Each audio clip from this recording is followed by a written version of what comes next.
Urban Necessities is in the news, and we're going to talk about it this time on Fire Footwear.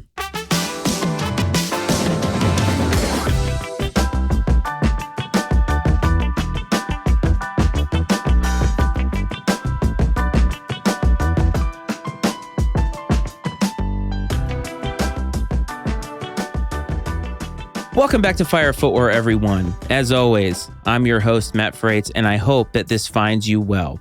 Last time, we strayed a little bit from news and we talked about iconic sneaker moments, and I want to say that the response to that was very, very good.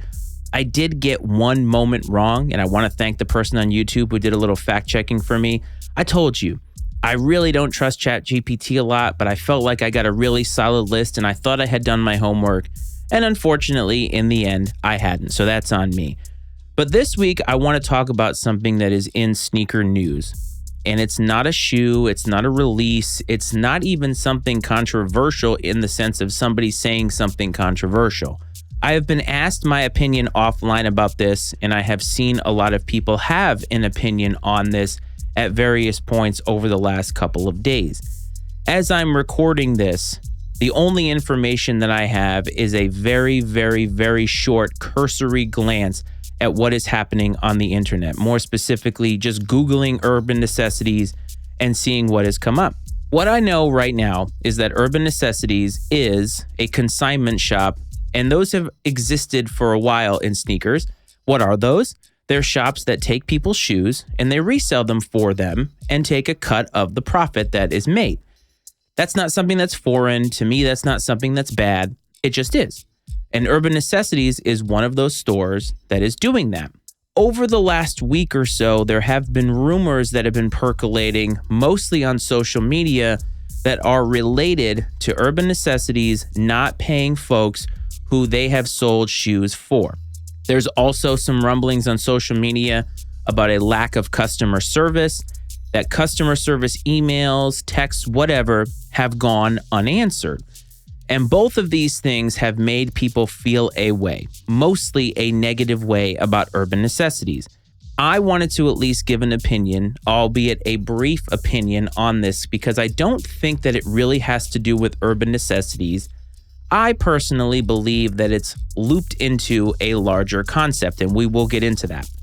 One thing that I want to make very clear is that the recording of this episode is not meant to put down Urban Necessities or to speculate or to have a hot take that says one thing or the other about Urban Necessities. The reality of the situation is that only the people involved really know the truth. We are going to see stories and posts and videos of people, even people involved, who are going to tell us something about this. But in reality, the truth is somewhere in between everything that we are hearing. The customers who feel like they have been shafted by this are going to have an opinion. The owners of Urban Necessities are going to have another opinion. My guess, much like everything else, is the truth is going to be somewhere in the middle. But Urban Necessities, to me, is not necessarily the problem in the grand scheme of what I'm thinking. And I think where this all lies and where this all falls is in resale. It is something, a topic that we have heard and even talked about forever on this podcast and in this culture. I know many people who maybe are newer to the way resale works now think that resale hasn't been a part of the culture since its inception. But to be frank, it has. And it has just changed in its form, in how it's been done, and how money is exchanged. 40 years ago, let's say 30 years ago, you have a much more one-to-one interaction. Whereas now you have StockX and GOAT. It is really an impersonal interaction. And so many people see it a lot differently than they did way back in the day. When I look at sneaker culture and I think about resale, it's always one of those items that gets mentioned whenever people talk about why sneakers are dying or are dead. There are other issues too. Fakes are a really good example of that. But resale is what many people hone in on. And the reason being is that resale has a monetary connection to these people in the fact that when you go to a resale platform, most of the time you are paying a very high price for a shoe that you want.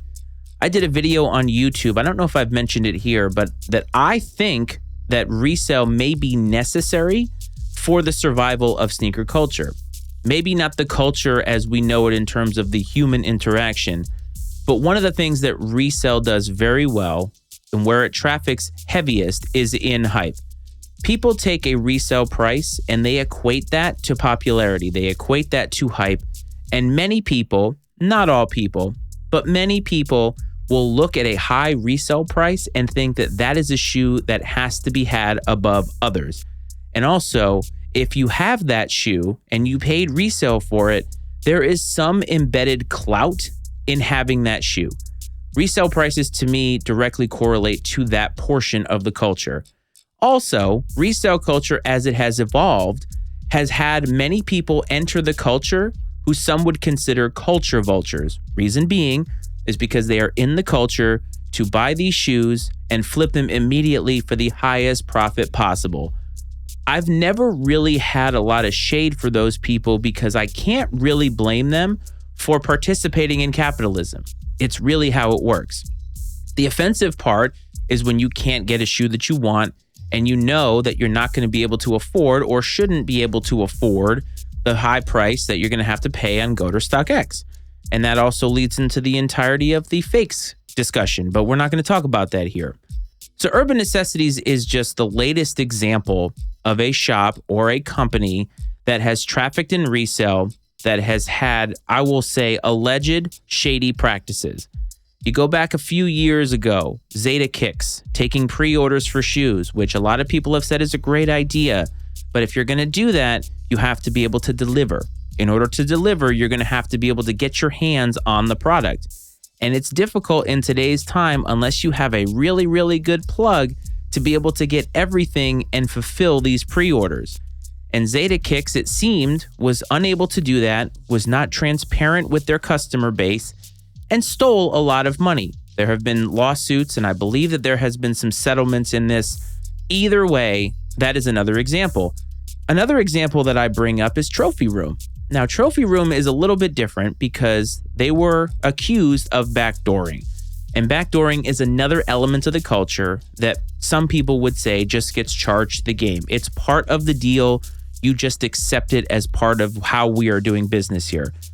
Backdooring is related to resale, in my opinion, because it's not just about giving folks early access to shoes. Many times, those early pairs, which have been backdoored, end up finding themselves on resale platforms for a very, very high price. And the reason for that is because prior to a shoe releasing, you generally find a trend that resale prices are at their highest. And when resale prices are at their highest, when the market hasn't been flooded with a bunch of pairs, the profit margin is higher. And so while Trophy Room and backdooring is not directly correlated to somebody's money in the sense that Zeta Kicks and Urban Necessities are not screwing people out of actual money, it is related to resale. And then, of course, there's one that, again, is tangentially related, but that whole scandal with James Whitner and the James Whitner Group. Now, I want to say out front that I believe James Whitner was not actually a part of any of these dealings, but a lot of people felt like he knew. But reselling sneakers to Chinese nationals who were allegedly taking part in illicit activities. And again, that's not the same as what we're talking about here, but it's another feather in the cap for people who feel like resale is the devil. And that's, I think, where we come to with this situation. Many people have asked, how do I feel about Urban Necessities? It's layered. I will never get behind a business that is not transparent with their customer base.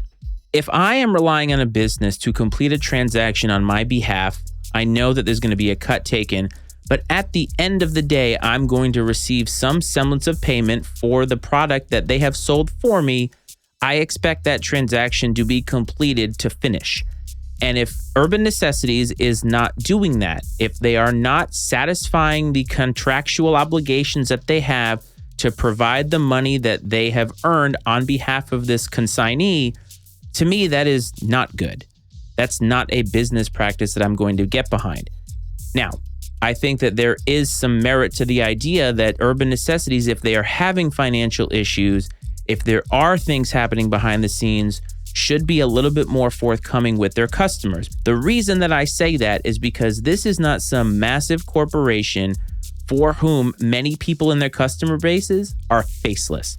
I don't think that these people are faceless. Most of the time, at least the way I understand consignment shops, is you have a pair of shoes, you bring it to them, they obviously legit check it, they're looking for any type of usage, things of this nature, and it is a personal interaction. You are making a transaction with another human being on these shoes are going to be sold here, and we are going to try to get the highest price that we can. If you're not delivering on that, this is not a faceless customer now. And again, I'm sure people know more than I do. This is just my general thought when I hear about this story, and people have asked my opinion, so I'm just giving it. I don't generally think that a resale shop or a consignment shop is a bad thing. I do believe it's just part of this overall environment that we live in as it relates to sneakers. But anything like Zeta Kicks, anything like Urban Necessities, and especially if ownership and the people who are involved at the highest level of this are not being forthcoming, are not being honest with the people that are out here telling others that they have been screwed monetarily by this company, if they're not being honest, how can I get behind that? How can I give them the benefit of the doubt? I am sure that we are going to hear stories from all over, no doubt. And we'll hear some semblance of facts, but it again will not necessarily be all of the facts. But as I sit here today, I feel the same about Urban Necessities as I did about Zeta Kicks, as I do about other platforms that mess with people's money. I think I said it about StockX when they were caught selling fakes, is you are taking a trust that customers have in you and you're shitting all over it. You are telling these customers that you thought you could trust us with your money, but haha, you can't. And I don't like that. I don't like that lack of transparency. I don't like that people are getting screwed in this environment. And again, I don't necessarily think that it's resale's fault per se. Resale is here. It's woven into the tapestry that is this culture. It's part of capitalism. It's not just a sneakers thing either. We see this everywhere. It used to be called scalping when it was sports tickets, but PlayStation 5s, all these commodities that come out that have a perceived limit to them in terms of their availability, you're going to have some semblance of an overpriced resale culture on it. It just is, and I don't think it's going away. Urban Necessities better come out with some information. Whatever we find out, they better be transparent. They better do what they can to satisfy the customers that don't feel that they have been satisfied in whatever way possible. Will there be legal actions on this? I would anticipate that there would, because I think that there are probably people who have tried to sell items with Urban Necessities who maybe are in a higher income tax bracket than I am, who feel a way about all of the money, maybe thousands, tens of thousands of dollars that they feel that they are owed by Urban Necessities. And wouldn't you be pissed? I know that I would. So I foresee this getting more information out into the public space. I foresee many people having an opinion about this. I'm sure there will be ignorant opinions about this. You may feel that mine is one of them. But again, I'm not saying that Urban Necessities is guilty. I'm not saying that everything I've heard is true. But when I hear it, I think about resale. I think about what people have said historically about resale, how people feel a way, in a negative way, about resale. And this incident, much like the others that I've talked about, is just another way to sour this culture that we all love. But I want to remind everybody that the culture is the people. It's not the shoes and it's not the resale price. None of that really matters. The culture is cultivated in interactions like this, building community, making sure that we continue to be present in why we love these shoes. It's not about how much we can make from them. It's not about how much they cost. It's the history behind them. It's the nostalgia behind them. The reasons you love them should be personal to you. And when you interact with somebody who has a similar feeling, a similar love for a shoe, that's the culture. So Urban Necessities, no matter how many people they've screwed over, no matter how much money has not been paid out, they will never individually be able to ruin this culture. It's just another reason that I say, watch your back out there and make sure that you're in this for the correct reasons that are true to who you are. How do you feel about Urban Necessities? What do you know at this point? I'd love to hear from you. Check me out on Instagram at Fire Footwear Pod, TikTok at Fire Footwear Pod. Love to get a message. Love to chat with you. You can find this on YouTube, Fire Footwear Sneaker Talk. Go there, subscribe, like, leave a comment. I appreciate everybody who has subscribed, everybody who's left a comment. It means the world to me. And for those of you right now who are listening to this, no matter what app you're using, but if you're Apple, Spotify, whatever, subscribe, leave a rating, leave a review. I'd love to hear from you. I love that connection point, and I'd love to know what I can do better for this show, because I'm not perfect. I'm always trying to get better. I hope this finds everybody well. I hope this finds everybody safe, and I'll talk to you next time, fam. This is Fire Footwear.